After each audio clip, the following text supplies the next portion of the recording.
ॐ सहनाववतु सहनौ भुनक्तु सह वीर्यं करवावहै तेजस्विनावधीतमस्तु मा विद्विषावहै। ॐ शान्तिः शान्तिः शान्तिः। हरिः ॐ श्रीगुरुभ्यो नमः। हरिः ॐ శ్రీమాత్రే నమః. మనము కుండలిని శక్తి గురించి సంబంధించిన నామాలన్నీ చెప్పుకుంటున్నాము. ఇన్నాళ్ళు నామాలలో అసలు కుండలిని శక్తి అంటే అమ్మవారు మన బాడీలో ఎలా ఉంటుంది ఏంటి అనేది చాలా ఎన్ని నామాలుగా చెప్పుకుంటున్నాం కదా. మనం అన్ని నామాల్లో తెలుసుకున్నాము. ఇంకా కూడా ఉన్నాయి, ఒక సెట్ ఆఫ్ నామాలు ఉన్నాయి. మూలాధారైక నిలయ, బ్రహ్మగ్రంథి విభేదిని, మణిపూరాంతరుదిత, విష్ణు గ్రంథి విభేదిని, ఆజ్ఞాచక్రాంతరాలస్థ, రుద్రగ్రంథి విభేదిని. ఆ మూడు గ్రంథి విభేదనం గురించి మాట్లాడుతున్నాయి. సహస్రారాంబుజారూఢ సుధాసారాభివర్షిణి అంటే మన ఈ గ్రంథి విభేదనాలు ఎలా జరుగుతాయి, జరిగినప్పుడు ఏమవుతుంది, అల్టిమేట్ గా వచ్చే ఫలితం ఏంటి, అవన్నీ ఈ నామాల్లో చెప్తారు. మళ్ళీ ఇట్స్ ర్యాపప్ అన్నమాట. అమ్మ ఎలా ఉంది, కుండలిని శక్తి ఎంత సూక్ష్మంగా ఉంది అనేది చెప్పి నామాలు ఈ రెండు ర్యాప్ అవుతాయి. తటిల్లతా సమరుచి, షట్చక్రోపరి సంస్థిత, మహాశక్తి కుండలిని బిసతంతు తనీయసి. సో ఆ నామాలతోటి కుండలిని గురించి ఎండ్ అవుతాయి అని కూడా చెప్పను, మళ్ళీ కూడా వస్తాయి, డిఫరెన్సెస్ చాలా వస్తాయి చెప్పుకున్నాం. బట్ ఇక్కడ ఈ గుర్తిగా మనం ఒకటి తీసుకుంటే కనుక అమ్మవారి స్థూల దేహం వర్ణన అయింది. సూక్ష్మమైన తర్వాత సూక్ష్మమైన మంత్రము, సూక్ష్మతరమైన కళ గురించి చెప్పుకున్నాం మనము, కామకళ గురించి. తర్వాత ఇది సూక్ష్మతమైన కుండలిని శక్తి గురించి ఈ నామాలు అన్నమాట. ఇవన్నీ చాలా విస్తారంగా ఉంది. లైక్ ఐ సెడ్ మళ్ళీ కూడా వస్తాయి. అప్పుడు ఇంకా ఒక్కొక్క చక్రంలో ఏ అక్షరాలు, ఏ దేవత, అట్లా ఆ డీటెయిల్ అంతా మళ్ళీ వస్తుంది. బట్ ప్రస్తుతానికి ఇప్పుడు ఇవాళ మనం చెప్పుకోబోయే నామాల్లో మూడు గ్రంథి విభేదనాలని చెప్తున్నారు. మూలాధారైక నిలయ, బ్రహ్మగ్రంథి విభేదిని, తర్వాత మణిపూరాంతరుదిత, విష్ణు గ్రంథి విభేదిని, ఆజ్ఞాచక్రాంతరాలస్థ, రుద్రగ్రంథి విభేదిని. ఈ గ్రంథి అని అంటే ఏంటి, ఈ మూడు నామాల్లో వాడారు కదా, అది ఆ గ్రంథి అంటే ఏంటి, విభేదనం అంటే ఏంటి. మనము మీకు గుర్తుంటే కనుక మనం చేసే చాలా వ్రతాల్లో తోర గ్రంథి పూజ అని చేస్తాం. తోరం ఎలా కడతాం, ఇన్ని గ్రంథులు వేసి అంటే ముళ్ళు వేసి కడతాము, దానికి పూజ కూడా చేస్తాం. సో గ్రంథి అంటే ఏంటంటే ఒక ముడి, చిక్కు ముడి లాంటిది అనమాట. రెండు ఇలా కలిపి ఇలా దాన్ని ముడి అని అంటారు, అది గ్రంథి. సో అలాగా మన బాడీలో ఎలా అయితే ఇన్విజిబుల్ గా షట్చక్రాలు ఉన్నాయో, ఎలా అయితే ఈ కుండలిని శక్తి ఉందో, అలాగే ఈ గ్రంథులు కూడా ఉన్నాయి, మనకి తెలియవు. ఈ కుండలిని శక్తి మనకి ఎప్పుడు ఈ మూలాధారంలో, సరే నెక్స్ట్ నామం మూలాధారైక నిలయ అని చెప్పుకుందాం. ఫస్ట్ మూలాధారంలో అమ్మవారు ఉంటుంది. మూలాధారం ప్రముఖంగా తన నిలయంగా ఉంటుంది కనుక మూలాధార ఏక నిలయ, మూలాధారైక నిలయ, శ్రీ మూలాధారైక నిలయాయై నమః. ఓకే, సో ఆ మూలాధారంలో అమ్మవారు ఎప్పుడు ఎలా ఉంటుందంటే భుజంగాకారంలో, సర్పాకారంలో 3.5 చుట్లు చుట్టుకొని అధోముఖంగా అలా నిద్రావస్థలో ఉంటుందిట. ఎప్పుడు అలాగే ఉంటుంది. అలా నిద్రావస్థలో ఉన్నంత కాలం మనం ఎంతసేపు మన చుట్టూ ఉన్న ప్రపంచం వైపే, లేకపోతే ప్రాపంచిక విషయాల వైపే పరిగెడుతూ ఉంటాం తప్పితే మనకి పరమాత్మ తెలుసుకోవాలి, ఈ జ్ఞానము, ఈ భక్తి అలా అచంచలంగా ఉండేవి పుట్టవన్నమాట. ఓకే, ఆ జాగృతి జరిగినప్పుడే విల్ స్టార్ట్ నోయింగ్ అబౌట్ పరబ్రహ్మం, ఆ పరతత్వం అంటే ఏంటి అనేది తెలుసుకుంటాం. ఓకే, అప్పటి వరకు అది అలాగుంటుంది. ఎప్పుడైతే అది అలా జాగృతి చెంది ఇలా అధోముఖంగా ఉన్నది ఇప్పుడు ఊర్ధ్వముఖంగా ప్రయాణం చేస్తుంది, then ultimate goal is to reach సహస్రారం. దాంట్లో మనం చెప్పుకున్నాం ఎలా అయితే ఒక్కొక్క చక్రానికి చేరుకుని అలా ఒక్కొక్క దాంట్లో ప్రవిశ్య అని చెప్పుకున్నాం. ఒక్కొక్క దాంట్లో ప్రవేశించి ఒక్కొక్క దాంట్లో కాసేపు విశ్రమ్య కాసేపు విశ్రాంతి తీసుకుని మళ్ళీ కదులుతూ ఉంటుంది అని చెప్పుకున్నాం కదా. అలాగా దాటుతూ తిరిగి సహస్రారానికి వెళ్ళినప్పుడు ఏమవుతుందంటే అక్కడ ఆ అమృతం ఇలా జాలువారి మనకి అది స్థితి అన్నమాట, అందుకోవాల్సిన స్థితి అది. సో అలా సుధాసారం వర్షింప చేస్తుంది అది చెప్పుకున్నాం. దాన్ని తిరిగి మళ్ళీ మూలాధారానికి తీసుకొని వస్తాం, అక్కడ మళ్ళీ ఉంటుంది. మళ్ళీ ఎప్పుడైతే మనం ఈ యోగంతో దాన్ని పురిగొల్పామో పైకి వెళ్ళటానికి మళ్ళీ కదులుతూ ఉంటుంది. సో అలా వెళ్తుంది వస్తుంది. ఇది నిలయం అనమాట. అందుకని ఏక నిలయ అని అన్నారు, మూలాధారిక నిలయ. సో ప్రముఖంగా అందరికీ అక్కడే ఉంటుంది కనుక నిలయ అని చెప్పారు. అన్నిట్లో లేదా అంటే ప్రతి దాంట్లోనూ మనం శివశక్తులు ఎలా ఉన్నారో ప్రతి చక్రంలోనూ వారి సామ్యాలు ఏంటి, ఏం చేస్తుంటారు, ఎలా ఉన్నారు అన్ని చెప్పుకున్నాము. సో ఇక్కడ ప్రముఖంగా అందరికీ ఇక్కడే ఉంటుంది అనే మీనింగ్ తోటి ఏక నిలయ అని అన్నారు. తర్వాత ఈ నక్షత్రం మాతృక న్యాసం అని ఒకటి ఉంటుంది. ఇప్పుడు న్యాసం అంటే ఏదైనా పూజ చేస్తున్నాము అంటే మనం న్యాసం చేసుకుంటాం. న్యాసం చేసుకున్నాము అని అంటే ఎవరినైతే మనం ఉపాసన చేస్తున్నామో వారినే మన బాడీలో వివిధ పార్ట్స్ కి మనం ఆవాహన చేసుకున్నట్లు అనమాట. అంటే రుద్రమర్చయేత్ అన్నట్లుగా మనం కూడా ఎవరినైతే మన ఉపాసక దైవం మనకి ఎవరున్నారో వాళ్ళలాగా మనము ఉండాలి. దట్స్ ద రూల్ నెంబర్ 1 అనమాట. అలాగా అలా చేసుకునే దాన్ని న్యాసం అని అంటారు.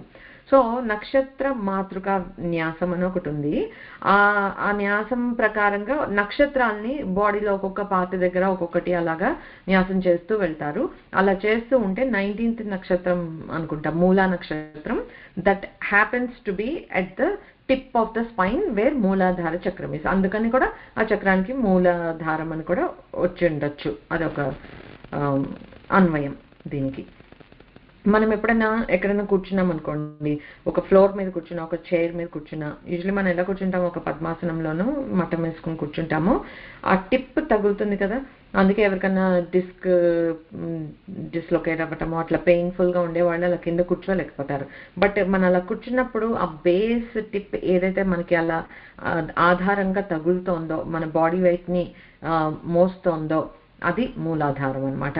ఓకే, సో అందువల్ల కూడా అలా మూల ఆధారం అయింది కనుక, మన బాడీ టిప్కి మూలమైంది కనుక అదొకటి.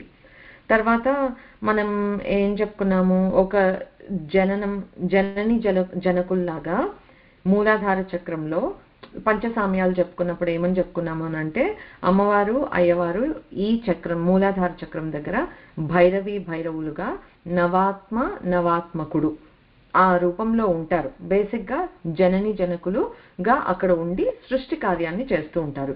సో సిమిలర్లీ మనలో ఒక సృష్టి జరగాలి, ప్రతి సృష్టి జరగాలి, ఒక కన్సీవ్ కావాలి, ఒక శిశువుకి పునాది పడాలి అని అంటే మనకి ఆ మూలాధారం నుంచే జరుగుతుందట.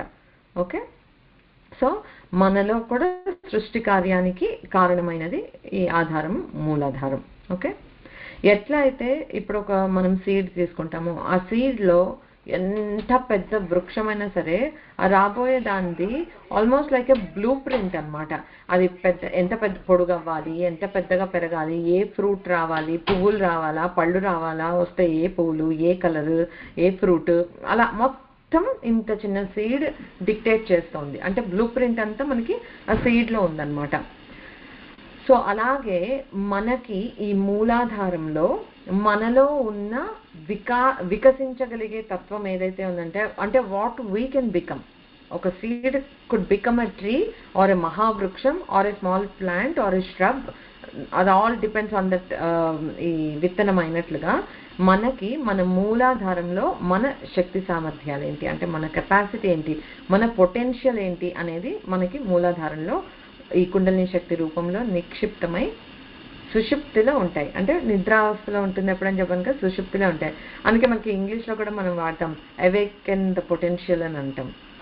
అని అంటే ఏంటి, ఆ పొటెన్షియల్ అందరిలోనూ ఉంది. Everybody is equally potential. దాన్ని మనం ఎంత ట్యాప్ ఇంటూ ద పొటెన్షియల్ అని అంటాం కదా, ఆ ట్యాప్ చేసి దాన్ని నిద్ర లేపి దాన్ని సాధనతోటి అది ఇట్ అప్లైస్ ఫర్ ఎనీథింగ్. యోగ సాధనకైనా కానీ, మనం ప్రాపంచికంగా ఏదైనా సాధించాలని అనుకున్నా కానీ జరగాల్సింది ఏంటంటే ఆ పొటెన్షియల్ మనలో ఉంది అని తెలుసుకుని, ఆ మూలాధారంలో ఆ శక్తి మనలో ఉంది, దాన్ని we have to tap into it, wake it up and సాధన చేస్తూ వెళ్ళాలి. అప్పుడు అచీవ్ చేయలేనిది అనేది ఏది ఉండదన్నమాట. సో మనం ఏం చెప్పుకున్నాం ఇప్పుడు, పరతత్వాన్ని గురించి తెలుసుకోవాలి అనే ఒక జిజ్ఞాస కూడా మనకి ఎప్పుడు కలుగుతుంది అంటే ఈ కుండలిని శక్తి జాగృతమై ఉన్నప్పుడే. అది నిద్రపోతుంటే అట్లా మనం తమో గుణమే ప్రధానంగా ఉంటుంది. Life enjoy, why do we take extra time to sit here, ఎందుకు దాని బదులు మూవీ చూడొచ్చు, బయటకు వెళ్ళొచ్చు, ఫ్రెండ్స్తో చిట్ చాట్ చేయొచ్చు, చాలా ఆప్షన్స్ ఉంటాయి. లేకపోతే లేజీగా ఉండటము. సో అలాగా ఏదన్నా చేస్తాం. ఆ జాగృతం అయితేనే కొద్దో గొప్ప కాస్త భక్తి, జ్ఞానము, వైరాగ్యము లాంటి గుడ్ క్వాలిటీస్ డెవలప్ అవ్వటం కానీ, డెవలప్ చేసుకోవాలి అని అనిపించే సంకల్పం రావటం కానీ అప్పుడు జరుగుతుందన్నమాట. సో అది అలాగా జాగృతి చెంది ఊర్ధ్వముఖంగా ముందుకు వెళ్తూ ఉన్నప్పుడు మనలో చాలా తెలియని చేంజెస్ వస్తాయి. అది మనకి ఆ ప్రోగ్రెస్ ఎట్లా ఉంది ఇప్పుడు. సో ఫర్ ఎగ్జాంపుల్ మనకి అది జాగృతి అయ్యిందా అవ్వలేదా, హూ కెన్ టెల్? నాకైతే అంత కెపాసిటీ లేదు, ఐ కాంట్ టెల్, రైట్? మనం ఏదో ఇవన్నీ థియరిటికల్గా తెలుసుకుంటున్నాము, జ్ఞానంగా మనం నమ్ముతున్నాం కనుక తెలుసుకునే ప్రయత్నం చేస్తున్నాం తప్పితే అసలు అది ఎలా ఉంటుంది, దాని అనుభవం ఏంటి, అవన్నీ మనకు తెలియదు కదా. సో మనకి ఏమవుతుందంటే అది ప్రోగ్రెస్ జరగచ్చు. అది జరుగుతూ ఉన్నప్పుడు అది ఎలా ప్రోగ్రెస్ అవుతోంది అనేది మనకి అసలు తెలుసుకోవాల్సిన అవసరం కూడా లేదు. Let it happen. ఓకే, తెలీదు నంబర్ 1. నంబర్ 2, పెద్ద ఫోకస్ పెట్టి తెలుసుకోవాల్సిన విషయం అంతకన్నా కాదు. It will happen, let us wait and watch, అంతే అన్నమాట. సో అలాగా బయలుదేరుతుంది, పైకి వెళ్తూ ఉంటుంది. అలా జరగాల్సిన ఈ ప్రోగ్రెస్ ఏదో జరుగుతూ ఉంటుంది. అది మనకి ఏ మాత్రం తెలియకుండా కూడా it could be happening within us right away. మహా యోగులు ఉంటారే, వాళ్ళు అవతల వాళ్ళని చూస్తే చెప్పగలుగుతారు, వీళ్ళు ఈ చక్రాన్ని భేదించారు, ఈ చక్రాన్ని భేదించారు, ఇలా దాటుకుంటూ వెళ్ళారు, ఈ గ్రంథి విభేదనం అయ్యింది, లేకపోతే అలాగా వాళ్ళు చెప్పగలరేమో తప్పిస్తే మనకి చెప్పలేరు. మనం ఏమనుకోవాలి అని అంటే ఇవన్నీ మనకి చాలా పెద్ద విషయాలు. అమ్మవారి ఎప్పుడైనా అనుగ్రహం ఉంటే అమ్మ దయతో మనకి అర్థం చేసుకునే ఈ కెపాసిటీని ఇస్తే మనకు కొద్దిగా అర్థం అవ్వచ్చు. మనకి ఆ సుకృతం చేసుకుని ఉంటే కనుక మనకు అనుభవానికి రావచ్చు కూడా. But at the moment we believe it, అది ఉంది మనలో అనేది మనం ఇక్కడ తెలుసుకుంటున్నాం అనమాట. సో ఇలా బయలుదేరింది కుండలిని. వెళ్తూ ఉంటే ఏం జరుగుతుంది? మూలాధారైక నిలయ ఇందాకటి నామం కదా, బ్రహ్మగ్రంథి విభేదిని అనేది నెక్స్ట్ నామం. శ్రీ బ్రహ్మగ్రంథి విభేదిన్యే నమః. మళ్ళీ అష్టాక్షరిలోకి వచ్చామంటే ఒక్కొక్క వర్స్లో 2 నామాలు ఉన్నాయన్నమాట. సో ఈ బ్రహ్మగ్రంథి విభేదిని అని అంటే, ఈ బ్రహ్మగ్రంథి అనేది ఎక్కడ ఉంటుందంటే 2 చక్రాలకి ఒక గ్రంథి. ఓకే, సో ఇప్పుడు మూలాధారము, స్వాధిష్టానం, ఈ రెండిటికి కలిపి ఒక గ్రంథి. ఓకే, తర్వాత సో అక్కడ గ్రంథి. ఇప్పుడు మణిపూరము, అనాహతము 2 కలిపితే విష్ణు గ్రంథి. ఆ తర్వాత విశుద్ధి, ఆజ్ఞాచక్రము కలిపితే రుద్ర గ్రంథి. ఓకే, బ్రహ్మ విష్ణు రుద్ర 3 గ్రంథులు ఉన్నాయన్నమాట మనకి. అంటే ఏంటంటే బ్రహ్మగ్రంథికి అధిపతి బ్రహ్మ. అందుకే ఇప్పుడు చెప్పుకుంటున్నాం కదా, ఈ మూలాధారంలో ఈ బ్రహ్మగ్రంథి అని అంటే అక్కడ అధిపతి బ్రహ్మ. అంటే అందుకే సృష్టి కార్యం జరుగుతూ ఉంటుంది అని చెప్పుకున్నాం. మన బ్రహ్మ సృష్టికర్త కదా, అలా అనమాట. తర్వాత అది విష్ణు గ్రంథికి అధిపతి విష్ణువు, రుద్ర గ్రంథికి అధిపతి రుద్రుడు అనమాట. సో ఇవి మూడింటిని కలిపితే గ్రంథిత్రయం అని అంటారు. ఈ గ్రంథిత్రయంని మనం శ్రీచక్రంలోకి రిలేట్ చేసుకోవాలి అని అంటే మనకి శ్రీచక్రం ఒక్కోసారి మనం జ్ఞప్తికి తెచ్చుకుంటే కనుక బయట 3 సర్కిల్స్ ఉంటాయి కదా, 3 వృత్తాలు. ఆ 3 వృత్తాలే ఇవన్నమాట. అంటే ఈ 3 గ్రంథుల విభేదనం జరిగితేనే మనం ఆ శ్రీచక్ర ప్రాంగణం, నవావరణ ప్రాంగణంలోకి వెళ్ళగలుగుతాము అని. అంటే ఇమాజిన్ ఏ లెవెల్లో ఉండాలో మన సాధన. ఓకే, అండ్ పంచదశిలో ప్రతి 3 కూటములు అని చెప్పుకున్నాము. 3టికి ఎండింగ్ హ్రీం అని చెప్పుకున్నాం కదా. ఆ 3 హ్రీంకారాలకి కూడా అన్వయిస్తారనమాట. మంత్రంగా చూస్తే ఈ 3 గ్రంథులు ఏంటి అంటే ఆ హ్రీంకారాలు, శ్రీచక్ర పరంగా చూస్తే ఆ 3 వృత్తాలు అని అనమాట. ఓకే, సో ఈ గ్రంథి అంటే మనం చెప్పుకున్నాము అది ముడి. ఓకే, గ్రంథిర్నామ సత్యాసత్య ద్వయస్య. అంటే ఎక్కడైనా సరే ఒక డ్యూయాలిటీ అనేది ఉంది అని అంటే దాన్ని కూడా గ్రంథి అని అంటారు. అంటే ఏదో ఇలా రెండింటిని తీసుకుంటేనే కదా ముడి వేయగలం. ఒకటే ఉంటే ముడి వేయలేం. దాన్ని ఇలా తిప్పి 2గా చేసన్నా ముడి వేయగలుగుతాం. సో ఆ డ్యూయాలిటీ ఉన్న దాన్ని గ్రంథి అని అంటారు. సో ఈ మూలాధారంలో ఏమవుతుందంటే ఈ కుండలిని శక్తి మూలాధారంలో ఉన్నంత వరకు మనం అనుకుంటాము ఈ మనకి కంటికి కనిపిస్తున్న ప్రపంచం, దృశ్యమాన ప్రపంచం అంటాం. మనం చూసేదే నిజం అని అనుకుంటాం. ఇదంతా మాయ, ఇదంతా కల్పితము, అబద్ధము అని అంటే అసలు బిలీవ్ చేయగలమా? చేయలేము అస్సలు. థియరటికల్గా ఇదంతా మాయా మాయా అని అనుకుంటాం, కానీ we feel it. Emotion feel అవుతున్నాము, బాడీకి వచ్చే పెయిన్ ఫీల్ అవుతున్నాము, అన్ని మనం ఫీల్ అవుతున్నప్పుడు అది నిజం కాదు అని ఎలా చెప్పగలము? చెప్పేంత లెవెల్ మనకి లేదు, కాకపోతే అందుకని మనం అక్కడే ఉన్నామని అర్థం అనమాట. ఎందుకంటే anything that is happening around us is impacting us, it tells we are still there అని చెప్పి. So we have a long way to go. Okay, so ఈ దేహేంద్రియం ఇదే మనమని అనుకుంటాము, ఈ చుట్టూ చూస్తున్న ప్రపంచమే నిజం అనుకుంటాము. ఇదంతా ఇది తప్పిస్తే ఇంకేం లేదని అనుకుంటాము. అంటే నమ్మటానికి ప్రయత్నిస్తాం, బికాస్ శాస్త్రవాక్యం మీద, గురువాక్యం మీద మనకి నమ్మకం ఉంది కనుక నమ్ముతున్నాము. బట్ అది అనుభవానికి రావాలి. అనుభవానికి వస్తేనే అది ట్రూ పరిపక్వత అనమాట. జ్ఞానానికి లేనంత వరకు థీరీయే, అనుభవమే అన్నట్లే ఉంటుంది, విచ్ ఇస్ ఓకే. మనం ఈ జన్మలో పుట్టాము, that's common for all of us to feel that way, but that's way we start అనమాట.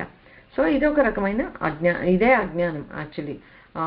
జ్ఞానం అంటే ఏంటి అని అంటే, నువ్వు ఎన్ని శాస్త్రాలు చదువుకున్నా దాన్ని జ్ఞానం అనరు. ఎప్పుడైతే ఈ దేహేంద్రియాలు నేను కాదు అనే మన అనుభవానికి తెచ్చుకుంటామో అది ట్రూ జ్ఞానం వేదాంత పరంగా. సో మనం ఈ అజ్ఞానంలో ఉంటామన్నమాట. ఆ అజ్ఞానానికి సంబంధించిన ముడి ఉంది మనకిప్పుడు. ఓకే, అది బ్రహ్మగ్రంథి. ఓకే, తర్వాత ఇప్పుడు సృష్టికర్త బ్రహ్మ, మనము సృష్టి చేస్తాం, కొద్ది గొప్ప ఏదో ఒకటి క్రియేట్ చేస్తూ ఉంటాం. మనం కూడా ఎవ్రీడే సంథింగ్, వంట కూడా క్రియేట్ చేస్తూ ఉంటాం, అన్ని క్రియేట్ చేస్తూ ఉంటాం. బట్ మనం క్రియేట్ చేసి దాంట్లో లోపలికి వెళ్ళలేం.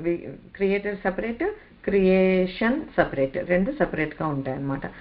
బట్ భగవత్ సృష్టి అనేది వేరు కదా. తత్ సృష్ట్వా తదేవాను ప్రావిశత్ అంటే అది సృష్టించి దాంట్లో పూర్తిగా ప్రవేశించి. అందుకే అమ్మవారు విశ్వమంతా వ్యాపించి ఉంది. మనం ఒక సృష్టి అని అనుకుంటే ఆ క్రియేషన్ లో మనలో కూడా పూర్తిగా అమ్మవారే ఉంది, individually in everybody and collectively in the universe. మొత్తం అమ్మవారే నిండి ఉందన్నమాట. సో ఎవ్రీ క్రియేషన్ లో పరమాత్మ శక్తి నిండి ఉండే నడిపిస్తుంది. ఓకే, సో అగైన్ మళ్ళీ చెప్తున్నాను, జడశక్తి అనేది కూడా శక్తే.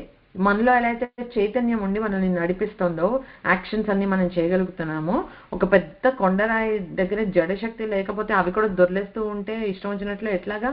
లైక్ మనం ఇంటికి కోపం వచ్చింది అనుకో, మనం నీటికి పెట్టుకోవట్లేదని ఎక్కడికైనా వెళ్ళిపోతే, సో లేదు కదా.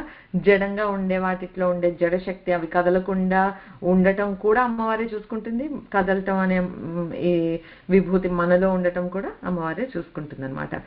సో అలాగా మనం అలా అనుకుంటాం. సో ఇది చేసినప్పుడు స్టిల్ మనకైతే అటాచ్మెంట్ ఉంది. అమ్మవారికి అలా కాదు, ఇలా అరే క్రియేట్ చేశాను ఇంక ఇది నాది అని దానికి అటాచ్ అయిపోయి కూర్చోదు మనలాగా. సో మనకి ఆ అటాచ్మెంట్ ఉంటుంది అనమాట. ఈ బ్రహ్మగ్రంథి విభేదనం అనేది జరిగితే ఏమవుతుంది మనకి అని అంటే, నేను నాది అట్లాంటి భ్రాంతులన్నీ తొలగిపోతాయిట. ఓకే, స్వస్వరూప జ్ఞానం అంటే నాలో ఉన్న అమ్మవారే చుట్టూతా ఉంది, అందరిలో ఉంది అనే విషయం మనకి అర్థమవుతుందిట. ఓకే, సో బేసిక్గా మనకి జరిగేది ఏంటి అని అంటే, ఈ స్థూల దేహం అనేది మనం కాదు అనేది అర్థమవుతుంది. సో మనము అనంటే ఈ బాడీకి నేను కన్ఫైన్డ్ కాదు అనేది మనకి బ్రహ్మగ్రంథి విభేదనం జరిగినప్పుడు అర్థమవుతుంది అనమాట. దీనివల్ల ఏమంటారనంటే, చెప్పాను కదా, యోగ పరంగా మనం ఒక్కొక్క మెట్టు ఎక్కుతున్న కొద్దీ కొన్ని శక్తులు మనం అడగకపోయినా యాజ్ అ సైడ్ ఎఫెక్ట్ వచ్చేస్తాయి. ఓకే, మనం ఒక పర్పస్ కోసం చేయొచ్చు, కానీ దాని నుంచి కొన్ని సైడ్ ఎఫెక్ట్ బెనిఫిట్స్ కూడా ఉంటాయి. ఆ విధంగా కొన్ని అజ్ఞాత శక్తులు అనేవి వస్తాయట. ఎట్లాంటివి అని అంటే, కొన్ని ఇన్స్టింక్ట్స్, లేకపోతే ఒక ఇంపల్సివ్గా అనిపిస్తుంది, ఏదో గబుక్కని ఇప్పుడు ఇది ఎందుకో నాకు చేయాలని అనిపిస్తుంది, చేస్తే తర్వాత తెలుస్తుంది మనకి ఏదో రీజన్ ఉంది అని, అలా ముందు అనిపించడం అనమాట. ఆ రిఫ్లెక్సెస్ అలాంటివి మనకు కొన్ని ఉన్నాయి already. It's not like that we don't have any of those కదా.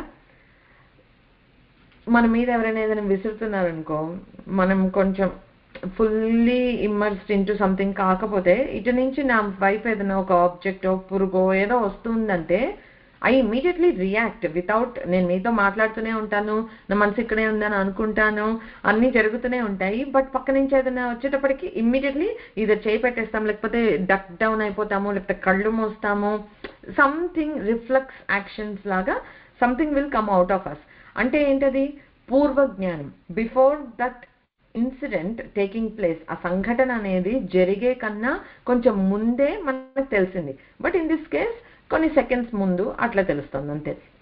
మరి ముందే నాకు ఇప్పుడు ఏదో ఒక గంట తర్వాత ఇది అయిపోతుంది అట్లాంటివి తెలియవు. జస్ట్ వచ్చేస్తూ ఉంటే పడితే విల్ స్టిల్ ప్రొటెక్ట్ అస్, అట్లాంటివి జరుగుతాయి. అది మనలో ఆ రిఫ్లెక్స్ అనేది ఉంది.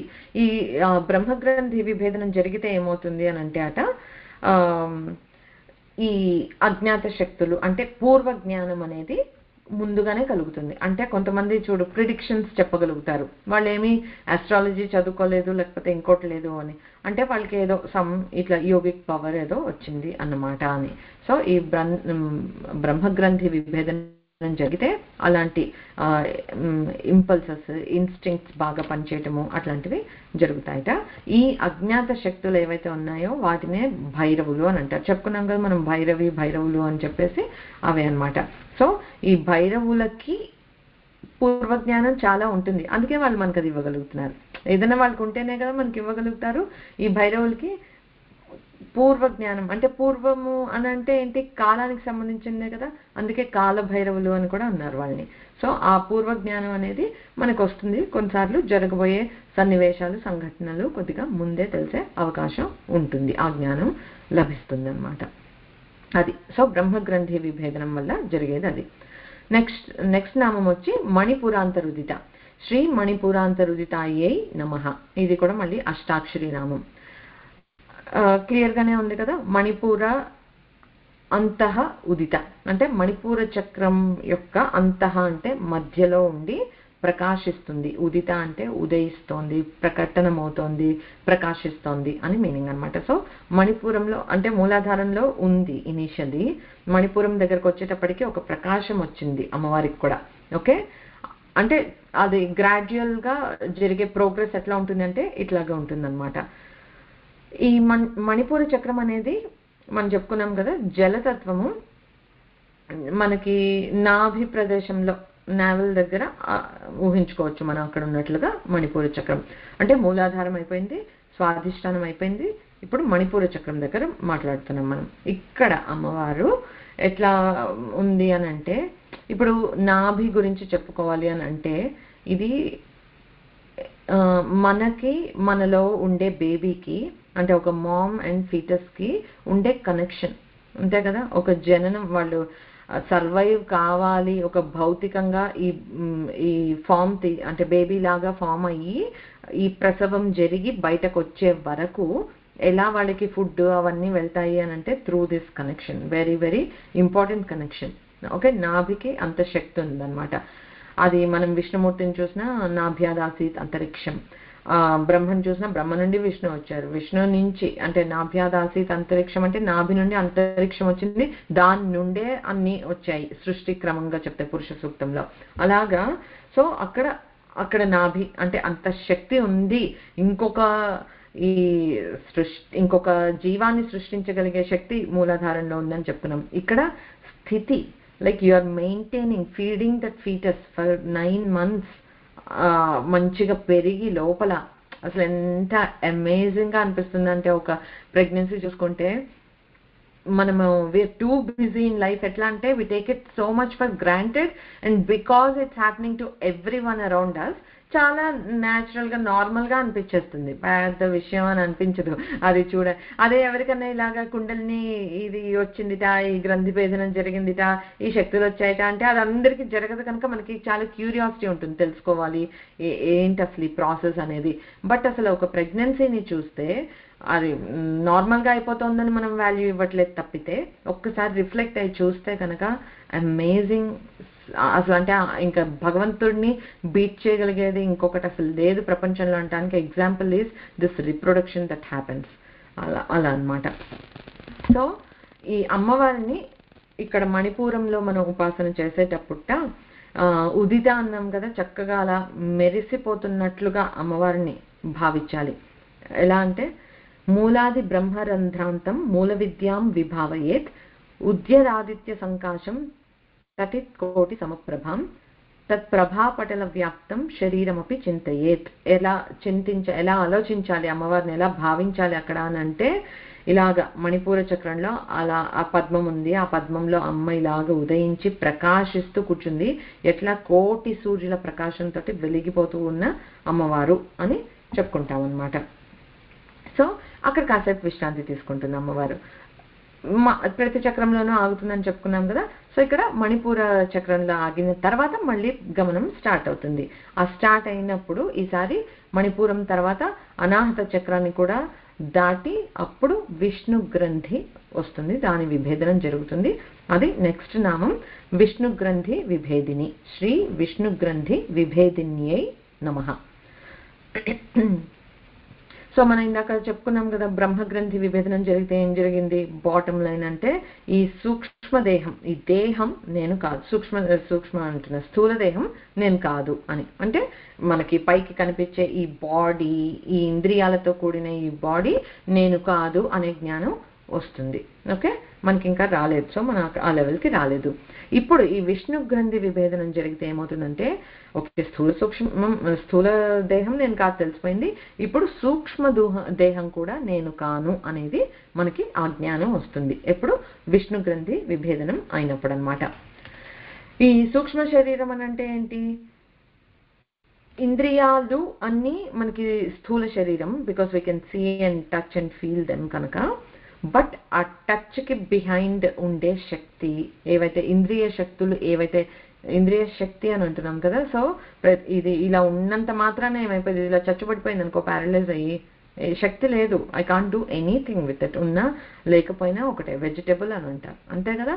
సో ఆ శక్తి ఏదైతే ఉందో బిహైండ్ దిస్ స్థూల దేహం, అది సూక్ష్మదేహం అన్నమాట. సో మన మనస్సు, మన ఆలోచనలు, మన ఇమోషన్స్, ఇవన్నీ అలాంగ్ విత్ ఇంద్రియ శక్తులు, అంటే ఈ కన్ను ఇంద్రియం అయితే ఆ దర్శన శక్తి ఏదైతే ఉందో అది ఇంద్రియ శక్తి, చెవి స్థూల దేహం అయితే వినికిడి శక్తి సూక్ష్మం. అలాగా ప్రతి ఇంద్రియాలకి వెనకాతల ఒక శక్తి ఉంటుంది. ఆ శక్తులు మన మనసు, ఆలోచనలు, ఇమోషన్స్ ఇవన్నీ కలిపితే సూక్ష్మదేహం, సూక్ష్మ శరీరం లేకపోతే సూక్ష్మదేహం అని అంటారనమాట. సో మనకి ప్రాణమయ, మనోమయ, విజ్ఞానమయ కోశాలు అని చెప్పుకుంటాం కదా, పంచకోశాల్లో ఈ 3 కోశాలు సూక్ష్మ శరీరానికి సంబంధించినవి అన్నమాట. సో అలాగా ఇది నేను కాదు అని తెలిసినప్పుడు ఓకే, సో సూక్ష్మ శరీరం నేను కాదు, దీనికన్నా కారణ శరీరం అనేది వేరుగా ఉంది అనేది తెలుస్తుందిట. ఆ స్టేజ్కి మనం వచ్చినప్పుడు మనకి పూర్తిగా ఈ మాయ అనేది తొలగిపోతుంది. ఎంత బాగుంది. అప్పుడు మనకి ఏమీ ఉద్వేగాలు అంటే we don't get excited for anything, temperament అనేది ఉండదు, హాయిగా ఉంటాం అనమాట, మనం ఏం చేయాల్సిన స్థితి. అయితే ఈ సో ఈ నౌ ఈ సూక్ష్మ శరీరం నేను కాదు అని మనకు తెలిసిపోయింది. అయితే మనం చెప్పుకున్నాం కదా, ఈ గ్రంథికి అధిపతి ఎవరు అంటే విష్ణు గ్రంథికి విష్ణువు అధిపతి, పోషణకర్త, సృష్టికర్త కాదు, స్థితికర్త, పోషణకర్త విష్ణువు అన్నమాట. దీనివల్ల మనకి ఏమవుతుంది అని అంటే, ఈ గ్రంథి విభేదనం జరిగితే ఇన్నాళ్ళు ఒక కర్మ చేస్తున్నామంటే నేను కర్త, నా కర్తృత్వం వల్ల ఇది ఇలా అయింది, నేను చేస్తే అది సక్సెస్ అయింది, ఫెయిల్ కూడా కావచ్చు, నేను చేయటం వల్ల ఇది ఫెయిల్ అయింది, అన్ని మనకి మనం ఆపాదించుకుంటాం అనమాట, నేను చేస్తున్నాను అని. కానీ మనలో ఉండి నడిపించే శక్తి అసలు ఎవరది? మనమందరం ఒక మీడియం మాత్రమే. We are not truly performing anything, మనం పపెట్స్ లాగా అనే అనుకోవాలి. అప్పుడు నాకు అనిపిస్తుంది, అరే మనం అసలు అంటే నిజంగా మనం ఈ ఫీలింగ్ని నమ్మితే, అమ్మ చేతిలో మనం ఒక బొమ్మ అయితే కనుక మంచే చేపిస్తుంది కదా అమ్మవారు, అసలు ఇంకొక ఆలోచన రాకూడదు కదా మనకి అని అనిపిస్తుంది. బట్ సో ఇక్కడికి వచ్చేటప్పటికి ఏమవుతుందంటే, ఈ గ్రంథి విభేదనం జరిగితే ఈ కర్త నేను, నా కర్తృత్వం అనే 2 ఫీలింగ్స్ పోతాయి. అంటే ఏంటి, అహంకారం అనేది నశిస్తుంది అన్నమాట. సో ఓకే, మనకేమో అర్థమవుతుంది, నన్నే కాదు ఈ జగత్తు మొత్తాన్ని నడిపించేది ఎవరో ఉన్నారు. ఆ కారణ శరీరం ఏదైతే ఉందో సంథింగ్ ఎల్స్ ఇస్ దేర్. నేననేది ఇది కాదు, బాడీ కాదు, సూక్ష్మ శరీరం కాదు. So there is something beyond that which is అక్కడ నీకు పరమాత్మ తత్వం అనేది అర్థం అవ్వటం మొదలవుతుంది అనమాట. సో మన చేతుల్లో ఏది లేదు, we are nothing in this creation అనేది మనకి అర్థమవుతుంది. సో అది అహంకార నాశనం అనేది జరుగుతుంది అనమాట. అప్పుడు ఆజ్ఞాచక్రం నెక్స్ట్ స్టాప్. అంటే విశుద్ధి చక్రం అయ్యాక ఆజ్ఞాచక్రం దగ్గర నెక్స్ట్ స్టాప్. ఆజ్ఞాచక్రాంతరాలస్థ అనేది నామము. శ్రీ ఆజ్ఞాచక్రాంతరాలస్థాయై నమః. మళ్ళీ ఆజ్ఞాచక్ర అంతరాళంలో అంటే మధ్యలో, ఆజ్ఞాచక్రంలో అంతరాళంలో స్థా ఉంది అమ్మవారు అక్కడ. సో ఇక్కడట రెండు దళాల పద్మంగా ఉన్నట్లు భావిస్తే ఇక్కడి నుండి ఆజ్ఞాచక్రం అని అంటారు ఫర్ ఎ రీజన్. ఇక్కడి నుంచి మనకి బాడీలో ప్రతి ప్లేస్ కి ఆజ్ఞలు జారీ అవుతాయి. Now do this, now do that, అట్లాగా. అంటే మనకి ఒక సంకల్పం ఇట్లా కలగగానే నాకు ఇది తీసుకోవాలి అని అనిపించింది, నాకు ఈ పెన్ను నేను చేతిలోకి తీసుకోవాలి అని అనగానే ఆజ్ఞాచక్రం నుంచి ఆల్రెడీ సిగ్నల్ వెళ్ళింది. ఏంటి? చెయ్యి చాచు, దాన్ని పిక్ చేసుకో, తీసుకో. అది అంటే మనం we don't even ponder for a second to think how all this mechanism is happening perfectly in all of us. మనము అంటే అగైన్ చెప్పాను కదా, అంత నార్మల్ గా అందరికీ బాగా పనిచేసేస్తూ ఉంటే we don't ponder to appreciate what we have. ఎప్పుడైనా దానికి కమి ఉన్న చోట చూస్తే అరే దీనికి కూడా ఒక శక్తి కావాలి కదా, ఆ ఆజ్ఞ వెళ్ళాలి కదా, వెళ్తేనే కదా చేయగలుగుతాము, అలాగనమాట. అలాంటివి మనకు అప్పుడు అర్థమవుతాయి. అందుకని అబ్జర్వ్ చేసి థ్యాంక్ఫుల్నెస్, ఆ గ్రాటిట్యూడ్ అనేది మనకి ఎప్పుడూ ఉండాలి. Don't take anything for granted. మన పూర్వజన్మ సుకృతాలను బట్టి బాగా పుట్టామని, హెల్త్ అది అంతా బాగానే ఉంది, ఈ మాత్రం శక్తి ఉంది, 4 పనులు చేయగలుగుతున్నాం. విర్రవీగి ఇదే ఈ అహంకారం అనేది మనకి ఎప్పుడో ఆ విష్ణు గ్రంథి విభేదనం అయితే గానీ అహంకారం నశిస్తుంది. అంటే అసలు యోగ మార్గంలో మనం అంత దూరం వెళ్ళగలుగుతామో లేదో మనకు తెలియదు ఈ జన్మలో. కానీ ఆ జ్ఞానం మనకు అర్థమవుతోంది, అమ్మ అర్థం చేసుకునే శక్తిని ఇచ్చింది. సో ప్రయత్నం అలా చేయొచ్చు కదా మనం. సో బీయింగ్ మోర్ థ్యాంక్ఫుల్, అహంకారాన్ని వదిలిపెట్టి ఆ థియరీని అండర్స్టాండ్ చేసుకొని భావనలోకి తెచ్చుకునే ప్రయత్నం మనం చేస్తూ ఉంటే అనుభూతి ఏదో ఒక రోజుకి వస్తుంది. అది యోగ మార్గంగా వస్తుందా, జ్ఞాన మార్గంగా వస్తుందా, భక్తి మార్గంగా వస్తుందా, మనకి ఎలా రాసి పెట్టుంటే అలా వస్తుంది తప్పితే వచ్చి అయితే తీరుతుంది అనమాట. సో ఇక్కడ నుంచి అమ్మ కమాండ్ సెంటర్. ఆజ్ఞాచక్రం అంటే ఏంటంటే command centre. It's sending commands to every part of the body to act. So అలా ఉంటుంది అనమాట. మనం కనుక ఈ చక్రానికి చేరుకునే వరకు మనస్సుని నిగ్రహంగా పెట్టి సాధన చాలా చేయాలి కదా. ఆ సాధన చేయగలిగి వస్తే గనక అసలైన జ్ఞానం అనేది ఇక్కడ స్పర్శ తెలుస్తుంది అనమాట మనకి. ఇక్కడికి వచ్చాక అసలు బాగుంటుంది, చాలా తిరుగులేదు, ఇంకా పైకి వెళ్ళిపోవటం ఈజీ అనమాట అక్కడి నుంచి. ఈ ఆజ్ఞాచక్రం కమాండ్ సెంటర్ అని ఒకటి చెప్పుకున్నాం కదా. మనకి షట్చక్రాలకి ఇరువైపులా ఇడ పింగళ నాడులు ఉంటాయని చెప్పుకున్నాం. మధ్యలోది సుషుమ్న నాడి. ఆ 3 నాడులు వచ్చి కలిసే స్పాట్ ఆజ్ఞాచక్రం అనమాట. అందుకని మనకి ఇంపార్టెంట్, చాలా రెస్పెక్ట్ చేస్తాం మన రిలీజియన్లో. త్రివేణి సంగమం అని కూడా అంటారు, ఎందుకంటే 3 నాడులు అక్కడ కలుస్తున్నాయి కనుక. సో అది ఇక్కడ వరకు మనం ఒకవేళ చేరగలిగితే కనుక సమాధి స్థితి అని వింటూ ఉంటాం కదా మనం, అదనమాట. యోగులు ఉంటారు కొంతమంది, భగవత్ నామం వింటే చాలు అలా వాళ్ళ సమాధి స్థితిలోకి వెళ్ళిపోతారు. అలా కూర్చుని ఇలా మెడిటేషన్ అనగానే they will go there, because వాళ్ళు ఆల్రెడీ లెవెల్స్ అన్ని అన్లాక్ చేసుకున్నారు. So they know the route. వాళ్ళకి తెలుసు తాళాలు ఉన్నాయి, అన్ని తీసే ఉన్నాయి, ద్వారములు తెరిచే ఉన్నవి టైప్లో. Because once they have been there వాళ్ళకి ఈజీ అనమాట. సో అది సమాధి స్థితిలోకి వెళ్ళిపోయారనంటే అంత క్విక్గా అలా వెళ్ళిపోతారనమాట. సో అది విశ్వం విష్ణు అనేది మనకి తెలిసి ఇక్కడ ఈ జ్ఞానస్పర్శ అని చెప్పాను కదా. అంటే ఏంటి అని అంటే పరమాత్మకి నేను అభిన్నం అనేది అర్థమవుతుంది అనమాట. మనకి ఆ సత్యం కొంచెం కొంచెంగా దర్శనం అవ్వటం స్టార్ట్ అవుతుంది మనకి ఇక్కడ. ఇందాక ఏమైంది, ఓకే నేను చేయట్లేదు, అహంకారం పోయింది, something is bigger and beyond me అని అనుకున్నాం. అంటే దేవుడు వేరు నేను వేరు అని అనుకుంటున్నాం. ఇంకా ఇక్కడికి వచ్చేటప్పటికి ఓకే అభేదం ఏంటి అనేది అర్థమవుతుంది అనమాట. సో నెక్స్ట్ నామం వచ్చి రుద్రగ్రంథి విభేదిని. శ్రీ రుద్రగ్రంథి విభేదిన్యై నమః. అష్టాక్షరి నామం మళ్ళీ. సో ఈ విశుద్ధి ఆజ్ఞాచక్రాలు 2 దాటాక ఉండే గ్రంథి రుద్రగ్రంథి, రుద్రుడు అధిపతి. సో ఈ కుండలిని శక్తి ఏంటి, అన్నిటినీ ఒక్కొక్కటిని ఛేదించుకొని పైకి వెళ్తుంది కదా. ఈ విభేదం జరిగితే ఏమైంది, ఇందాక స్థూల శరీరం మనం కాదు, సూక్ష్మ శరీరం మనం కాదు అని తెలిసింది. ఇక్కడ కారణ శరీరం మనం కాదు అనేది తెలుస్తుందట. కారణ శరీరం అంటే ఏంటి, సంస్కారాలు, వాసనలు, అంటే ఇంప్రెషన్స్ అని అంటాం కదా ప్రీవియస్ జన్మల్లో. సో కొన్ని మనం ఈ జన్మలో మనము చూసి కూడా ఉండము కొన్ని, బట్ మనకు ఒక ఎఫినిటీ ఉంటుంది వాటి పట్ల. So when we see them we feel like అబ్బా ఎప్పటి నుంచో నాకు ఇది బాగా తెలుసు, నాకు చాలా ఇష్టం అని అనిపిస్తుంది. అంటే ఏంటి, you are attracted towards it because ఆ వాసనల సంస్కారాలు మనలో ఎన్నో జన్మల నుంచి ఉండిపోయాయి అని అనమాట. అలాగే ఇప్పుడు ఈ జన్మలో ఇష్ట దైవం అని ఒకళ్ళు ఉంటారు. మనం ఇంట్లో మనం కొలిచే దైవం వేరు కావచ్చు, ఓకే, ఇంటి గృహ దేవత వేరు కావచ్చు, కుల దేవత వేరు కావచ్చు, అట్లాగా గ్రామ దేవత వేరు కావచ్చు, అలా అన్నీ ఉండొచ్చు.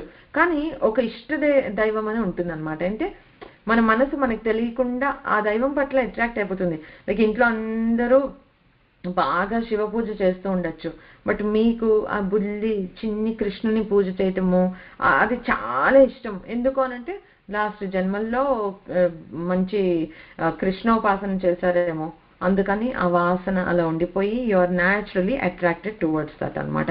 అదే కాదు, మనం ఈ జన్మలో మన లైక్స్ డిస్లైక్స్ ఎట్లా ఫామ్ అవుతున్నాయి అంటే because of what we carried from previous జన్మలు. ఓకే, సో ఈ అంటే కారణ శరీరంలో ఇలాగా గూడు కట్టుకుని ఉంటాయి. They will all come in play and decide what we are going to do in our ఆగామి జన్మలు అనే కాన్సెప్ట్ మనకు అర్థమైతే మనం ఏం చేయాలి అని అంటే ఈ జన్మలో జాగ్రత్తగా ఉండాలి. మన నెక్స్ట్ జన్మ ఎలా కావాలనుకుంటున్నామో ఇప్పుడు కాన్షియస్గా మైండ్ థింక్ చేస్తున్నాం కనుక ఈ జన్మలో నేను అలా ఉంటాను. సో నెక్స్ట్ జన్మలో కూడా మళ్ళీ ఇవే పిక్ చేసుకోవాలి నేను, ట్రైట్స్, క్యారెక్టర్స్, ఇంకా మారిపోకూడదు, వేరే ఏవేవో పిచ్చి వాసనలు సంస్కారాలు ఉండిపోవద్దు అని మనం అనుకోవచ్చు అనమాట. సో ఇది బేసిక్గా ఇందాక విత్తనంలో ఎలా అయితే బ్లూ ప్రింట్ ఉందనుకున్నామో ఈ కారణ శరీరంలో మన ఆగామి జన్మలు అంటే రాబోయే జన్మలకి సంబంధించిన బ్లూ ప్రింట్ పరుచుకుని ఉంటుందన్నమాట. These will determine how you act will give you your కర్మఫలాలు, అట్లా అనమాట. అది. సో ఇక్కడ రుద్రుడు అధిదేవత అని చెప్పుకున్నాం కదా. రుద్రుడు లయకర్త, అమృత తత్వం అనమాట రుద్రుడిది. లయం అని అంటే అగైన్ మళ్ళీ అదంతా దయ అంతేగాని అదేదో సంహారము, నెగిటివ్ డిస్ట్రక్షన్ కాదు, డిజల్యూషన్, తనలోకి తీసేసుకోవటం. అంటే అసలు అంతకన్నా అమృత తత్వమైన విషయం ఇంకోటి ఉందా?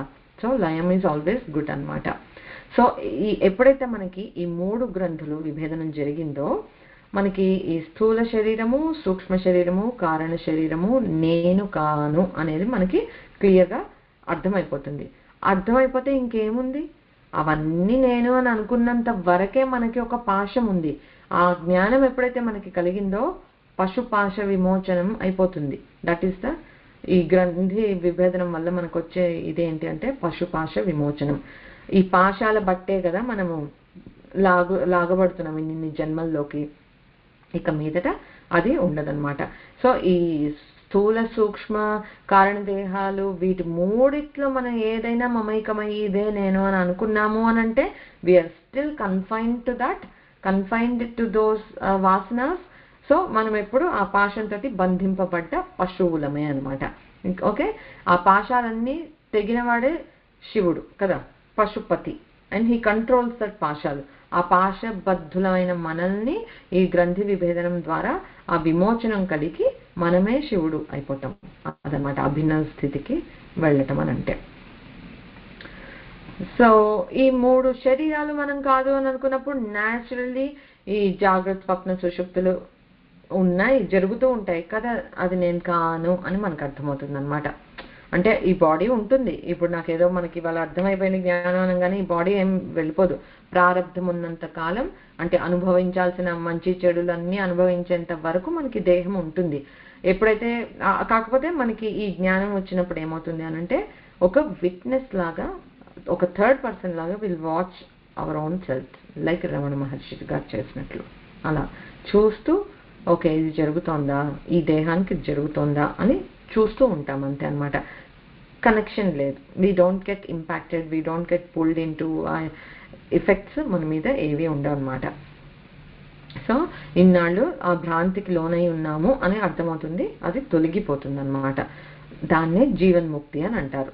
జీవన్ముక్తి అని అంటే ఏమి, లైక్ సార్ శరీరం ఏం పడిపోదు, మనము ముక్తులం అయిపోతాం. జీవన్ముక్తి, ఈ 3 శరీరాల నుండి మనం విముక్తి చెందేశాం. ఓకే, సో వీఆర్ నౌ పరతత్వం ఎంత శుద్ధమైన ఆత్మ మనము అదే, ఆ ఆత్మతత్వం మనకు అర్థమైపోతుంది అనమాట. భిద్యతే హృదయ గ్రంథి ఛిద్యంతే సర్వ సంశయాః క్షీయంతే చాస్య కర్మాణి తస్మిన్ దృష్టే పరావరే. సో ఈ గ్రంథిత్రయం మనకి విభేదం జరుగుతూ ఉంటే ఏమవుతుందంటే, ఈ సృష్టిలో డ్యూయల్గా మనకి కనిపించే వాటన్నిటికీ సమన్వయం అర్థమై హౌ ఎవ్రీథింగ్ ఈజ్ బ్రహ్మమయం, సర్వం బ్రహ్మమయం అనేది మనకి అర్థమవుతుంది అనమాట. అయి ఆ సమన్వయం అసలు ఏంటి, ఒక వస్తువు ఉంది పరమాత్మతోటి అనుబంధం ఏంటి, అసలు సమన్వయం అనేది మనకు అన్ని క్లియర్గా అర్థమవుతాయి. ఛిద్యంతే సర్వ సంశయా, సంశయాలన్నీ తొలగిపోతాయి. లేకపోతే మనకి ఎప్పుడు ఉందా లేదా ఇదా అదా డౌట్లు ఉంటూనే ఉంటాయి మనకి. మనం ఎక్కడ కూర్చున్నా ఎంత చదువుకుంటున్నా ఎప్పుడు మనకి డౌట్స్ ఉంటూనే ఉంటాయి. అలాంటి సంశయాలన్నీ నివృత్తి అయిపోతాయి. సంశయం ఉండటం తప్పు కాదు, as long as we inquire into it. ఒక సంశయం ఉండటం, ఒక క్వశ్చన్ ఉండటం కరెక్టే. నమ్మకం శాస్త్రవాక్యం గురువాక్యం మీద ఖచ్చితంగా ఉండి తీరాల్సిందే, అక్కడ సంశయం ఉండకూడదు. మనం చేస్తున్నది కరెక్టా కాదా, అట్లాంటి కరెక్షన్స్ వాటికి కావాల్సిన దానికి సంశయం ఉండటం కరెక్టే. Always on the side of caution. అహంకారం మనకు వచ్చేయకుండా మనం చేసేది కరెక్ట్ కాదు, కరెక్షన్ మనకి కావాలి, చెప్పే గురువులు ఎంతో మంది ఉన్నారు మన చుట్టూ అనేది తెలుసుకుని మనం ఆపరేట్ అవుతూ ఉండాలన్నమాట. అప్పుడు ఏమవుతుంది, ఇవన్నీ మనకి తెలిసి ఈ సంశయాలన్నీ తీరిపోయి ఈ భ్రాంతులన్నీ తొలగిపోయిన తర్వాత క్షీయంతే చాస్య కర్మాణి అంటే ఎలా క్షీయంతే చాస్య కర్మాణి అంటే ఈ కర్మలన్నీ పడిపోవు. Like I said body will remain. ప్రారంధం ఉన్నంత కాలం ఈ దేహం ఇలాగే ఉంటుంది. మనం చేసే పనులన్నీ కూడా చేస్తాం, same thing. We cook, we feed, we take care, we clean, we work, అన్నీ చేసుకుంటూ ఉంటాం. కాకపోతే దేనికి అటాచ్మెంట్ ఉండకుండా ఉండగలిగే ఇది మనకి ఆటోమేటిక్గా వచ్చేస్తుంది. దట్ ఈస్ వాట్ ఈస్ జీవన్ముక్తి. అదే ఈ శ్లోకంలో చెప్పారు. భిద్యతే హృదయ గ్రంథి ఛిద్యంతే సర్వ సంశయాః క్షీయంతే చాస్య కర్మాణి తస్మిన్ దృష్టే పరావరే. ఆ దృష్టి ఆ అమ్మవారిది అక్కడ అలా పడగానే ఇలా అయిపోతుంది అనమాట మనకి. సో ఈ దేహానికి పరిమితమై ఉండకుండా దేహం అనే బంధం నుండి విముక్తి చెంది ఒక సాక్షిగా చూస్తూ గమనిస్తూ ఉంటాము. ఏ పనులు చేసినా ఈశ్వరార్పణ బుద్ధితో చేస్తూ ఉంటాం కనుక ఆ కర్మలు మనకు అంటవు. సో మనకు ఆ కర్మ ఫలాలు అనుభవించాల్సిన అవసరము లేదు. సో అదే ముక్తి అనమాట. నా మోక్షో నభస పృష్టే నా పాతాళే నా భూతలే. మోక్షం అంటే ఎక్కడో ఆకాశం కొనలోనో పాతాళంలోనో భూమిలోనో అలా ఎక్కడెక్కడో వెతకక్కర్లేదు. ఈ హైవ ఇక్కడే ఉంది అని చెప్తున్నారనమాట. సో మోక్షం అంటే ఏదో long as we don't confine our selves to any of these 3 దేహాలు, దట్ ఈస్ ముక్తి, మోక్షం అనమాట. సో ఇక్కడ పొందలేకపోతే ఎక్కడా పొందలేము, ఈ జన్మలో పొందలేకపోతే ఎప్పుడు పొందలేము. ఓకే, సో ఇప్పుడు అంటే ఈ జన్మలో అని చెప్పారు కదా, దీనికి ఒక మంచి మోటివేషనల్ కోట్ ఉంది, నాకు చాలా ఇష్టం అది. If not you who, if not now when. Right, మనం ఎప్పుడు గుర్తుపెట్టుకోవాలి ప్రతి పనికి. అందులో ఈ ఆధ్యాత్మిక సాధనకి ఇంకా important. If not you who అంటే మనం పుట్టిందే మానవ జన్మ సార్థకత ఏంటి అంటే మనం ఈ ఆధ్యాత్మిక సాధన చేసినప్పుడే, అంతే. సో మనం కాకపోతే ఇంకెవరు చేస్తారు పాపం, కుక్క నక్క పురుగులు పుట్ర అవేమి చేయలేవు కదా. సో మనమే చేయగలం.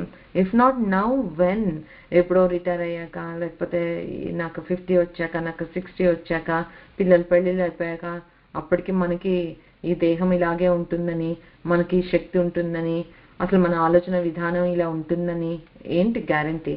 రేపటి రోజుకి గ్యారంటీ లేదు, రేపటి నెక్స్ట్ క్షణానికి గ్యారంటీ లేదు. So this is the time to act అనమాట. సో ఎప్పుడు నెవర్ డిలే యువర్ ఆధ్యాత్మిక సాధన. Make time. We make time for so many things in life. Prioritize చేసుకొని we have to do that అనమాట. చేయట్లేదని చెప్పట్లేదు, చెప్తాను, సందర్భం వచ్చింది కనుక. సో ఇప్పుడు ఈ రుద్రగ్రంథి విభేదనం అయిపోయినప్పుడు ఈ జీవభావం అనేది పోయింది. సో ప్రారంధం ఉన్నంత వరకు ఉన్నాము, బట్ అహం బ్రహ్మస్మి అనే భావనలోనే ఎప్పుడు ఉంటారు అనమాట. ఓకే, సో ఆ అనుభవం పొందిన వాళ్ళు మనకి ఎంతో మంది తెలుసు. ఒక రామకృష్ణ పరమహంస, ఒక రమణ మహర్షి, ఒక కంచి పరమాచార్యుల వారు, తాడేపల్లి రాఘవనారాయణ శాస్త్రి గారు, ఇలాగ వీళ్ళందరూ ఎంతో మంది మహానుభావులు జీవన్ముక్తులు పొంది ఉన్నారు. ఇప్పుడు వీళ్ళు మనకి చాలా ఫేమస్ అయ్యారు, మనకి అలాగా ఆ నోట ఈ నోట విన్నాము, తెలుసు కనుక తెలిసింది. ఇప్పుడు మనకు తెలియని అలాగా ఈ సంఘంలో జస్ట్ ఒక మామూలు మనుషుల్లాగే ఉంటారు వాళ్ళు కూడా. వాళ్ళకేమి అడిషనల్గా ఒక ఆరా వచ్చేసి అలాగే ఏం కనిపించరు. They don't look special, they look ఇంకా చెప్పాలంటే వెరీ సింపుల్ అండ్ హంబుల్గా ఉంటారు. బట్ మన చుట్టూతా కూడా అలాంటి వాళ్ళు ఉండి ఉండవచ్చు, మనకు తెలియదు. So always respect everybody. అలాంటి వాళ్ళు ఓకే ఎక్కువ మంది లేరు కదా, ఉండరు కదా. ఉన్న వాళ్ళు దర్శనము కూడా మనకి ఎంత ఇంపార్టెంట్. మనం ఇప్పుడు ఒక మంచి పెద్ద పెద్ద గురువుల దగ్గరికి వెళ్ళాలి అని అనుకుంటాం, వాళ్ళ దృష్టి మన మీద పడితే బంపర్ ఆఫరే. అట్లీస్ట్ మనం వాళ్ళని చూసుకున్నా కూడా యోగీనాం దర్శనం పుణ్యం స్పర్శనం పాపనాశనం అన్నారు. బిల్వానాం దర్శనం పుణ్యం స్పర్శనం పాపనాశనం లాగా.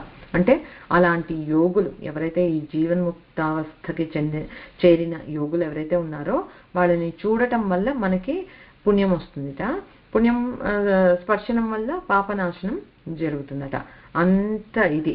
సో మనకిప్పుడు మనము దేవతా ఉపాసనలు కానీ, తీర్థయాత్రలు కానీ, క్షేత్ర దర్శనాలు కానీ, లేకపోతే మంత్రాలు కానీ, లేకపోతే నదీ స్నానాలు కానీ, ఇవన్నీ చేసి వాటి ద్వారా ఉద్ధరింపబడాలి మనం అంటే చాలా టైం పడుతుంది, చాలా సాధన చేయాలి. ఓకే, బట్ ఇలాగా ఇటువంటి జీవన్ముక్తులైన యోగులు మనకి కనిపించి వాళ్ళ ఆశీర్వచనాలు కానీ మనం తీసుకోగలిగితే కనుక చాలా క్విక్గా వస్తుంది అనమాట. అందుకే గురు స్థానం అనేది చాలా ఇంపార్టెంట్ అనమాట మనకి. సో అలాగా ఆ ఆజ్ఞాచక్రం దాటేసిన తర్వాత ఇంకా అదే ముక్తి అని చెప్పా కదా, ఇంకా అక్కడ ఒక ఆనందమైన ఒక స్థితిలో ఉంటారట ఆ యోగులు. అక్కడ ఒక సామగానం చేస్తారట. వాళ్ళంతా ఆ హ్యాపీనెస్ తోటి ఒక గానం చేస్తారట. అది అంతరతర ఉపాసన అంటే అది. ఆ స్థితికి వెళ్ళి అక్కడ సామగానం చేయటం అనేది అంతరతర ఉపాసన అన్నమాట. నెక్స్ట్ నామం వచ్చి సహస్రారాంబుజారూఢ. శ్రీ సహస్రారాంబుజారూఢాయై నమః. అంబుజం అంటే పద్మం. ఓకే, సో ఇక్కడ ఏమైంది, 3 గ్రంథులు అంటే 6 చక్రాలకి 2 చక్రాలకు ఒక్కొక్క గ్రంథి చొప్పున ఆ 3 చక్రాలని భేదించుకున్న తర్వాత ఇంకా ఆజ్ఞాచక్రం పైన ఏముంది, ఇక్కడ సహస్రారం ఉంది. అక్కడికి వెళ్తుంటే సహస్రారాంబుజారూఢ అంటే అంబుజం అంటే పద్మం, ఆరూఢ అంటే చక్కగా అధిరోహించి మంచిగా కూర్చుని ఉందట అమ్మవారు. ఓకే, ఆ సహస్రార కమలంలో అమ్మవారు చక్కగా కూర్చుని ఉంది అని అర్థం అన్నమాట. సహస్రార పద్మం ఆర్ సహస్రార చక్రం అని కూడా అంటారు. ఈ పద్మం ఇక్కడ చంద్రమండలం ఉంది అని అంటారు, చెప్పుకున్నాం మనం మల్టిపుల్ టైమ్స్. అది ఎట్లా ఉంటుంది, సూర్యకాంతులు, కోటి సూర్యకాంతులతో ప్రకాశిస్తూ వెలిగిపోతూ ఉంటుందట. అక్కడ 8 దళాలు ఉన్న పద్మం, ఒక్కొక్క దళంలో మళ్ళీ 125 దళాలు ఉంటాయి. అట్లాగా 1000 సహస్ర దళ పద్మం అని అన్నారు అందుకని. సో ఆ చంద్రమండలంలో ఉంది అని చెప్పుకున్నాం కదా, ఆ చంద్రమండలంలో మెరిసిపోతూ ఉన్న శివశక్తులు, అక్కడ ఏముంది అంటే చంద్రకళ ఉంది. ఓకే, ఒక కళ ఉంటుంది కదా చంద్రుడి నుంచి వచ్చే కళ, దాన్నే ఇక్కడ సదాకళ, చిత్కళ, పరమాకళ, ధ్రువకళ, బ్రహ్మకళ, సాధాక్య కళ, షోడశ కళ, అన్ని రిఫరెన్స్లు చెప్పేది ఆ కళకి. చంద్రకళ ఏంటి అని అంటే ఈ సహస్రారానికి. ఎందుకు ఇన్ని రిఫరెన్సెస్ అని అంటే, మామూలు చంద్రకళ అనే ఊరుకున్నాం అనుకో, చంద్రుడి సంగతి మనకు తెలిసిందే కదా, వృద్ధి క్షయాలు ఉంటూనే ఉంటాయి. ఒక్కొక్క పక్షంలో ఒక్కొక్క రోజు ఒక్కోలాగా ఉంటూ ఉంటాడు. అలా కాకుండా ఇది సదా ఒకేలాగా ఉండే సాదాఖ్య కళ, చిత్ కళ, అమ్మవారి కళ అన్నమాట.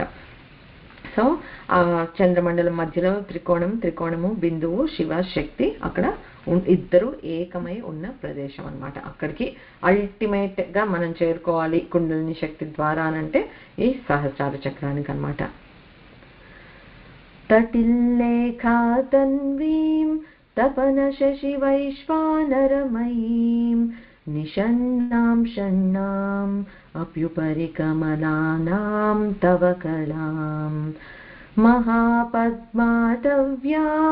హృదితమలమాయేన మనసా మహాంతః పశ్యంతో దధతి పరమానందలహరీం.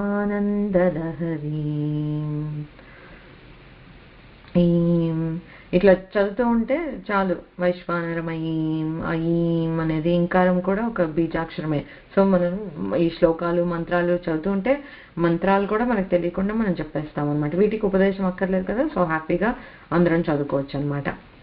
సో ఇక్కడ ఏమంటున్నారంటే ఈ మనకి మాయ చేతే ఈ అవిద్య అని అంటాం కదా, ఈ అజ్ఞానం, ఈ అహంకారం, ఇవన్నీ మనకి ఏవైతే ఉన్నాయో అవన్నీ మాయ చేత ఏర్పడినవి.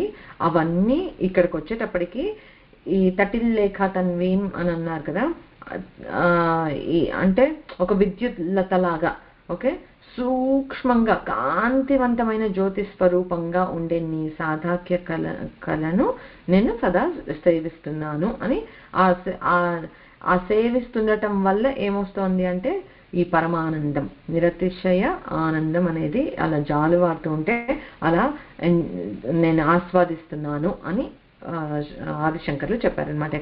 ఇక్కడ ఉపాసన ఇక్కడ ఊహించుకుని అమ్మవారిని ఇక్కడ నిషణ్ణాం షణ్ణాం అప్యుపరి అంటే ఈ 6 చక్రాలకి పైన ఉన్న ఈ ప్లేస్ లో నిన్ను అక్కడ నేను భావిస్తూ ధ్యానిస్తూ చూస్తూ పూజిస్తుంటే నాకు పరమానందం కలుగుతోంది అని చెప్పారనమాట. శివస్థానం శైవాః పరమపురుషం వైష్ణవగణాః లపంతీతి ప్రాయో హరిహరపదం కేచితపరే పదం దేవ్యా దేవి చరణయుగళాం భోజరసిక మునీంద్ర అప్యన్యే ప్రకృతి పురుష స్థానమమలం. ఇదొక శ్లోకము. ఇప్పుడు మనమైతే నేను చెప్పాను కదా, కుండలిని శక్తి అనేది శ్రీ విద్యకి మాత్రమే సంబంధించిన కాదు. నువ్వు పేర్లు ఏది పెట్టుకున్నా కూడా కుండలిని శక్తి అనేది ప్రతి ఒక్కళ్ళలోనే ఒకలానే. సో ఇక్కడ ఈ శ్లోకంలో ఏం చెప్తున్నారంటే శివస్థానం శైవాహ, ఈ స్థానాన్ని మనం ఎక్కడైతే శివశక్తులు ఏకమై ఉన్నారని మనం భావిస్తున్నామో శివభక్తులకి అదే శివస్థానం. పరమపురుషం వైష్ణవగణాః అంటే వైష్ణవులకి అదే విష్ణు స్థానం. తర్వాత హరిహర పదం, కొంతమందికి అదే హరిహరులు ఇద్దరు కలిసి ఉన్న ఇది పదం దేవ్యా దేవి చరణయుగళం, దేవి భక్తులకి అంటే శాక్తియులకి శక్తి స్థానం అది అని చెప్పి అని అంటున్నారు అనమాట.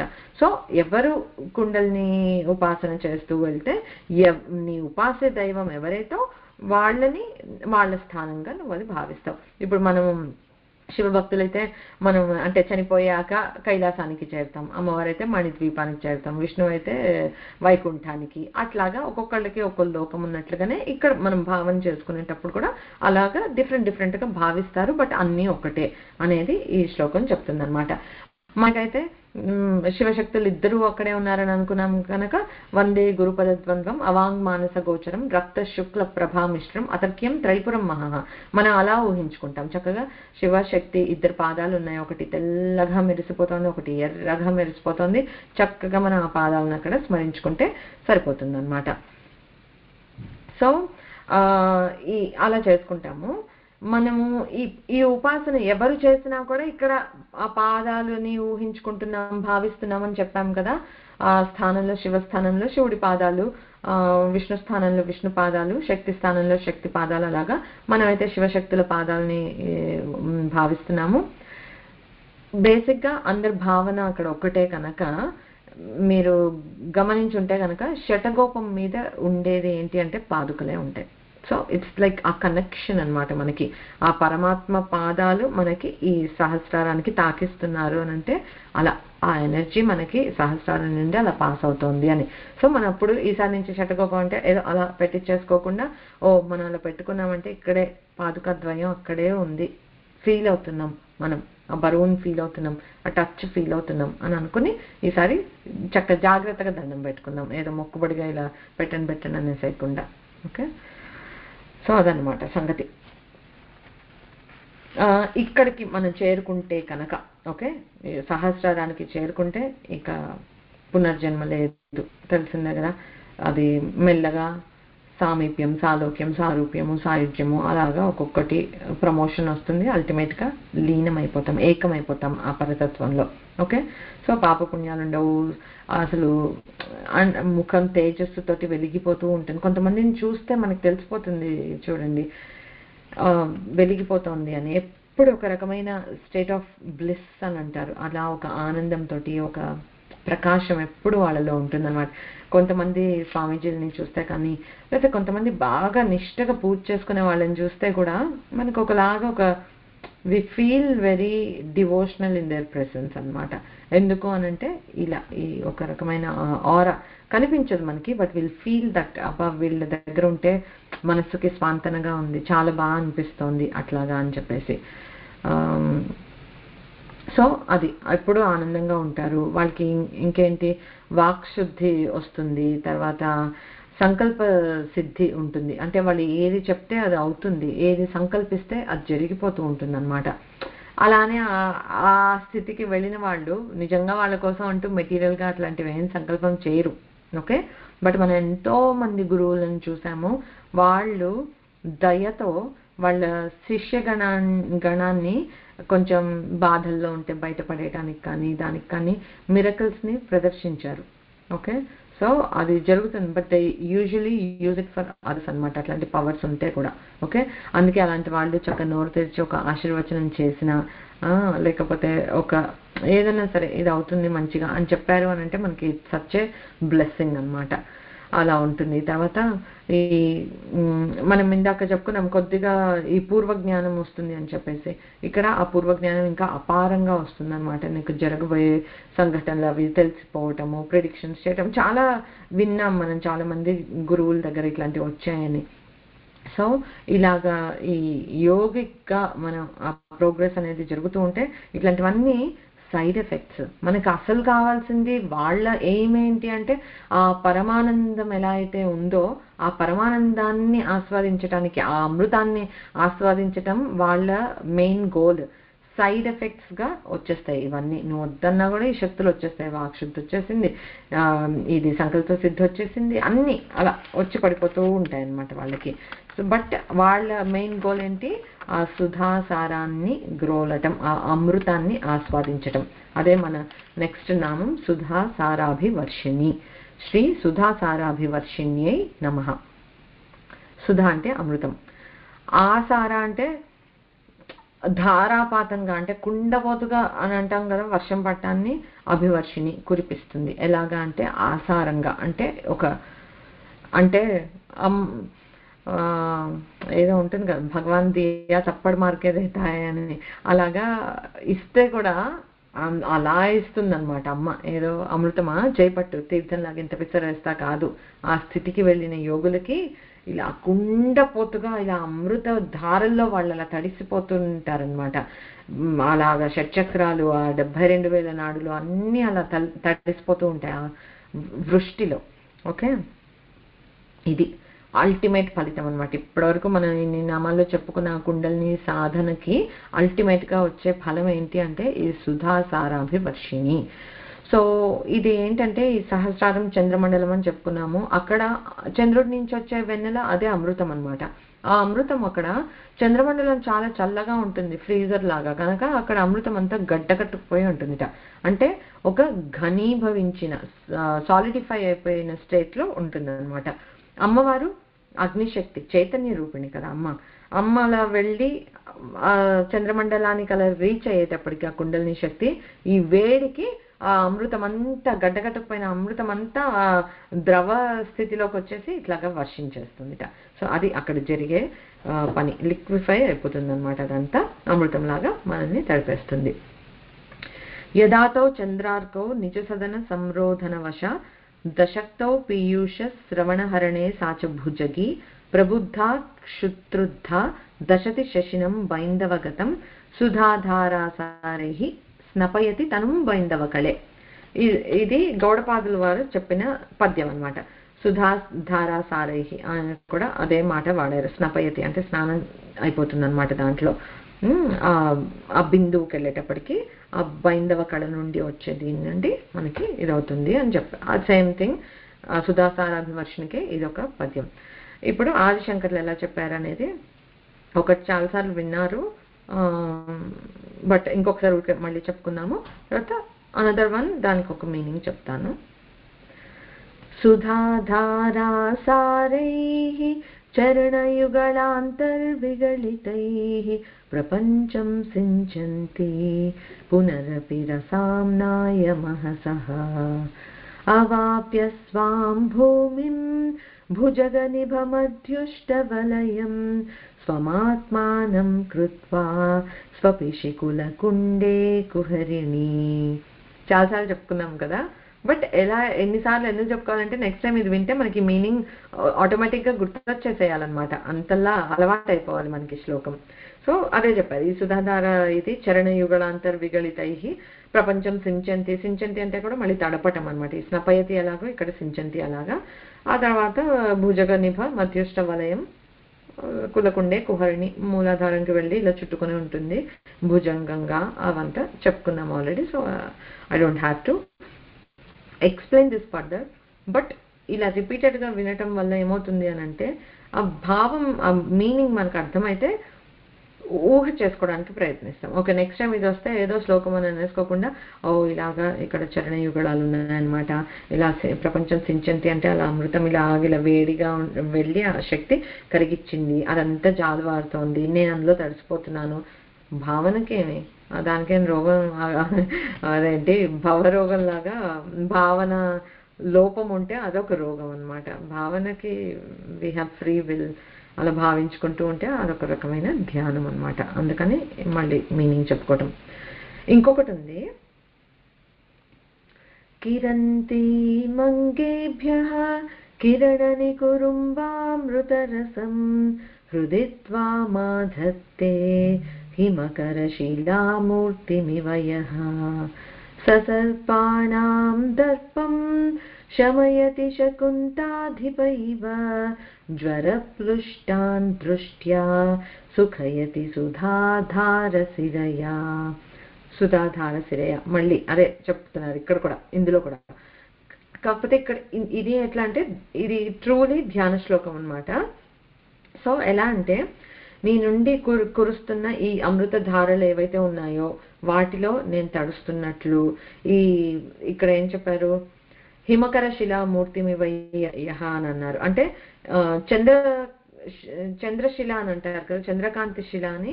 ఆ చంద్రకాంతి శిలతో చేసిన అలా అమ్మవారి విగ్రహం ఉంటే ఆ ప్రతిమని మన హృదయంలో ఇలా ప్రతిష్ఠించుకొని ఆ అమ్మని మనం పూజ చేస్తూ అట్లా దీంట్లో మనం ఈ సుధాసారంలో శిరస్సు మీద నుంచి ఇలా తడుస్తున్నట్లుగా భావిస్తూ అట్లా అమ్మని అక్కడ ఇలా ధ్యానిస్తే కనుక మన హృదయంలో ఏం జరుగుతుంది అని అంటే